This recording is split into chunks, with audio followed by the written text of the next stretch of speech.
नमस्कार दोस्तों। आज हम आपके लिए लेकर आए हैं एक बहुत ही मजेदार और हंसी से भरपूर बच्चों की कहानी। ये कहानी है एक ऐसे शरारती बंदर की जो पूरे गांव में अपनी शरारतों के लिए मशहूर था। लेकिन उसकी एक बहुत बड़ी कमजोरी थी, जलेबी। हाँ, मीठी मीठी गर्मा गर्म जलेबी देखते ही वो अपना दिमाग खो देता था। तो चलिए जानते हैं टिल्लू बंदर और जलेबी चोर की सबसे मजेदार कहानी। एक हरे भरे जंगल के किनारे एक छोटा सा प्यारा सा गांव था। उस गांव में बहुत सारे बच्चे रहते थे और उनके साथ साथ कई जानवर भी। गांव के बीचों बीच एक बहुत बड़ा बरगद का पेड़ था। उसी पेड़ पर रहता था एक बहुत ही शरारती बंदर, टिल्लू बंदर। टिल्लू बंदर पूरे इलाके में अपनी शरारतों के लिए मशहूर था। कभी वो किसी किसान की टोपी उठाकर पेड़ पर चढ़ जाता, कभी बच्चों की पतंग पकड़कर भाग जाता और कभी कभी तो किसी की चप्पल लेकर पूरे गांव में दौड़ लगवा देता।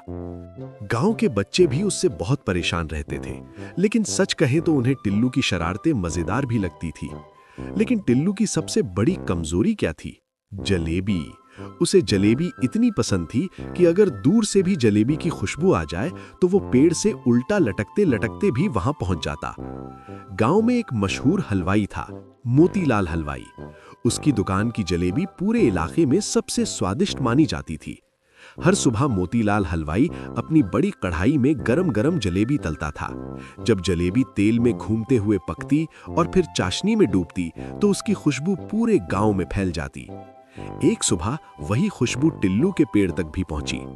टिल्लू की नाक फड़कने लगी। वो बोला, वाह, आज तो जलेबी की खुशबू कुछ ज्यादा ही आ रही है। आज तो जलेबी खाकर ही रहूंगा। टिल्लू चुपके चुपके पेड़ से उतरा और हलवाई की दुकान के ऊपर वाले पेड़ पर जाकर बैठ गया। नीचे मोतीलाल हलवाई गरम गरम जलेबी बना रहा था। टिल्लू धीरे धीरे नीचे उतरा, फिर थोड़ा और नीचे, फिर एकदम से झपाक। उसने जलेबी की पूरी प्लेट उठाई और बिजली की तरह पेड़ पर चढ़ गया।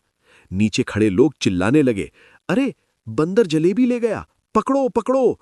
लेकिन तब तक टिल्लू पेड़ की सबसे ऊंची शाखा पर पहुंच चुका था। वो आराम से बैठकर जलेबी खाने लगा।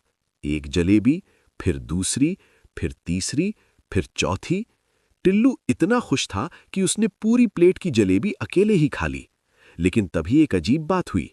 इतनी सारी जलेबी खाने से टिल्लू का पेट गोल गोल ढोल जैसा हो गया। अब जब उसने नीचे उतरने की कोशिश की तो उसका पेट पेड़ की शाखा में फंस गया। टिल्लू चिल्लाने लगा, अरे बाप रे, ये क्या हो गया? नीचे खड़े बच्चे उसे देखकर जोर जोर से हंसने लगे। तभी वहां आया टिल्लू का दोस्त चीकू खरगोश। चीकू ने ऊपर देखा और हंसते हुए बोला, टिल्लू, मैंने कहा था ना, ज्यादा मिठाई मत खाया करो। टिल्लू बोला, अरे चीकू भाई, पहले मुझे नीचे उतारो, फिर ज्ञान देना। चीकू ने तुरंत एक आइडिया सोचा। वो गांव के बच्चों को बुलाकर लाया। सबने मिलकर पेड़ के नीचे एक बड़ा सा गद्दा रख दिया। फिर चीकू बोला, टिल्लू, अब शाखा छोड़ दो। टिल्लू घबरा गया, अगर मैं गिर गया तो? बच्चे बोले, डर मत, हम सब नीचे हैं। टिल्लू ने हिम्मत की और शाखा छोड़ दी। धप, वो सीधे गद्दे पर गिरा। सब बच्चे जोर जोर से हंसने लगे। इतने में मोतीलाल हलवाई भी वहां आ गया। उसने देखा कि टिल्लू का पेट गोल लड्डू जैसा हो गया है। हलवाई हंसते हुए बोला, अरे टिल्लू, अगर जलेबी खानी थी तो मांग लेता, चोरी क्यों की? टिल्लू को थोड़ी शर्म आई। उसने हाथ जोड़कर कहा, माफ करना हलवाई जी, अब से मैं चोरी नहीं करूंगा। हलवाई बोला, ठीक है, लेकिन एक शर्त है। टिल्लू बोला, क्या?